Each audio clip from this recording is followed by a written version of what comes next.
மும்பையில் இடம்பெற்ற மர்மமான உணவு விஷத்தன்மை சம்பவம் பெரும் அதிர்ச்சியை ஏற்படுத்தியுள்ளது. மும்பையின் ஃபைதோனி பகுதியில் ஒரே குடும்பத்தைச் சேர்ந்த 4 உயிரிழந்துள்ளனர். உயிரிழந்தவர்கள் 40 வயதுடைய அப்துல்லா டோகாடியா, 35 வயதுடைய அவரது மனைவி நஹீன் மற்றும் அவரது 2 மகள்கள், 16 வயதுடைய ஆயிஷா, 13 வயதுடைய ஜைனப் ஆகியோர் உயிரிழந்துள்ளனர்.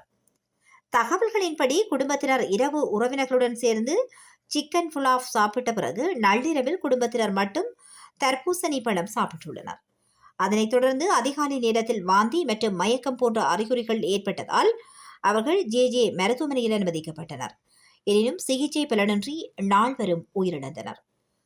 புலாவ் சாப்பிட்ட உறவினர்கள் நலமாக இருப்பதால் தர்பூசணி பழமே உணவு விஷத்தன்மைக்கு காரணமாக இருக்கலாம் என்ற கோணத்தில் மும்பை காவல்துறை விசாரணை மேற்கொண்டு வருகின்றது.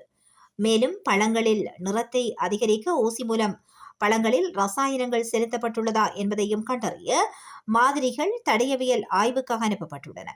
இந்த சம்பவத்தை அடுத்து கோடை காலத்தில் வெட்டி வைக்கப்பட்ட பழங்கள் மற்றும் பழைய உணவுகளை உண்ணும் போது பொதுமக்கள் மிகுந்த எச்சரிக்கையுடன் இருக்க வேண்டும் என அதிகாரிகள் அறிவுறுத்தியுள்ளனர்.